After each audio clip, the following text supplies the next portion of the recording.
Hi, I'm Sue Parker and welcome to the My Elite Career Podcast, or Empowered Leaders in Tech, where it's all about helping IT professionals who are ambitious, perhaps unseen, perhaps this is like you, or any professionals who want to go from being in that position where you don't feel like you're reaching your potential to becoming an empowered leader in a field that you love, so that you wake up feeling motivated, you go home feeling fulfilled, and you're connected and energized by the work that you're doing.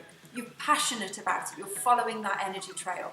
So today I really want to talk about a big one. This is a massive section in the 3D growth framework, huge, because without it, it holds us back from doing so many other things. And there are lots of different facets to the word confidence. There are loads of different ways of approaching it. I want to give you one way of looking at confidence today that will hopefully allow you to view it in a different light. And one of the biggest mistakes we make is to think that people were either born with it or they weren't. My mum does this to me all the time. She told me even last night, Sue, you're just confident. She was wanting to start this new hobby, but she just couldn't bring herself to do it. She had this internal belief that she couldn't do it. I'm just not confident enough to try it, to start it. I can't do it. And it was really sort of obvious why. It's a while since she's started anything new. It's a while since she's tried particular hobbies. It's a while since she's stepped out of her comfort zone and spoken to complete strangers about how she might join in online with joining in with what they're doing. And for most of us, we've probably been doing that as well. The last 12 months, certainly.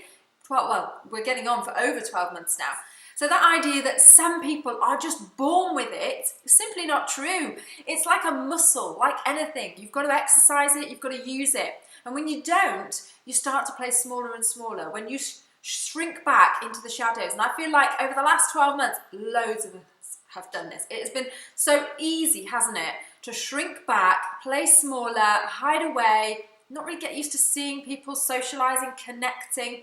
And now we might crave it, but we feel we haven't got the confidence to go out and do it.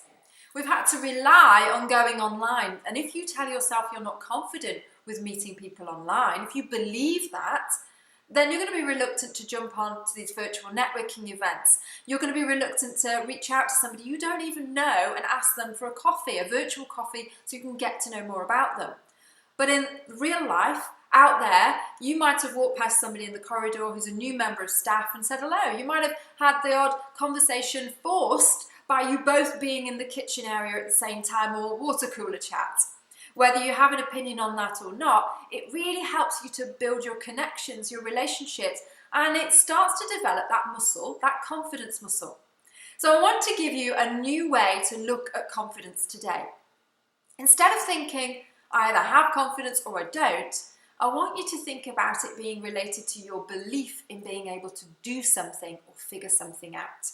So think about all the things in the last 10 years or in your lifespan, what have you become really confident at? Maybe, like my mum, you're a confident baker. You can make a cake, you can substitute ingredients. If it's not going well, you can turn it around and make it into a beautiful cake at the end of it, even if the whole thing was a disaster throughout. I, on the other hand, don't have that level of confidence with baking, and most of my cakes are a disaster. And therefore, they're self-professing that I'm not very confident and not very good at baking. I don't believe in my ability to be able to sort it out when the cake's going wrong. My mum does.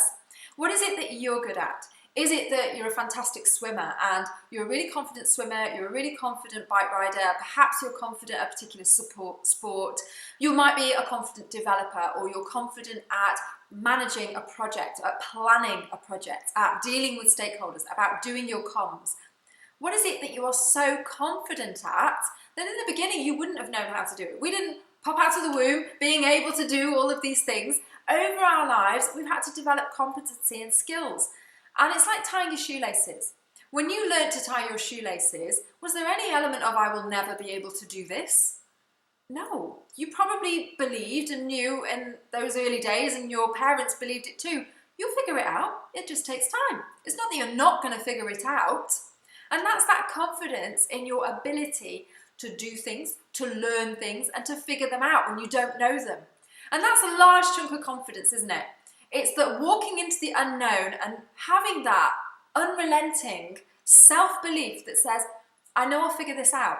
There are so many new things we're doing right now, aren't there, where we're expected to work slightly differently. We're working remotely, we're working combined in the office, we've now got to transition back into the office perhaps.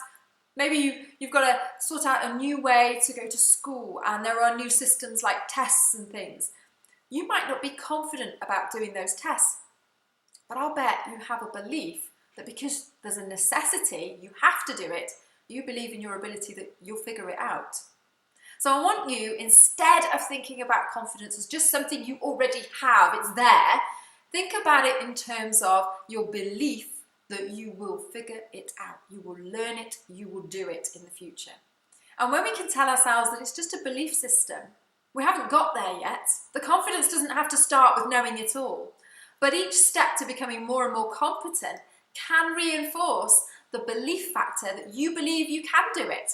You know, when you start to take those steps to learn something new, and each step makes you more and more confident. The first time you wrote a piece of code, the first project that you actually planned and delivered probably paved the way to you having this level of competency and belief in yourself that you can do it. You might have been like me and you got a new role, a complete career pivot as a business analyst, and all of a sudden you had to figure it out. There was a necessity. I was being paid to do this job. I'd done a qualification, so I knew the basics, just got to put it into practice now. Then you step out of your comfort zone. And every new step, every new document you create, every little bit of feedback that you get builds that confidence and that belief that you can figure this out. You can actually do this job after all.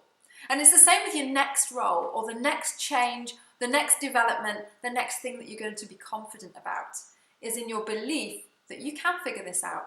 You are better and stronger than you think. And tomorrow, you'll be a better person even still.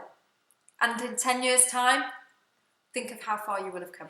I think you and so many other people would benefit from knowing what is it that you're really confident about and what is it that you're going to develop your belief system in to become more confident for the next step.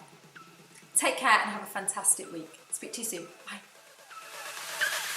Bye.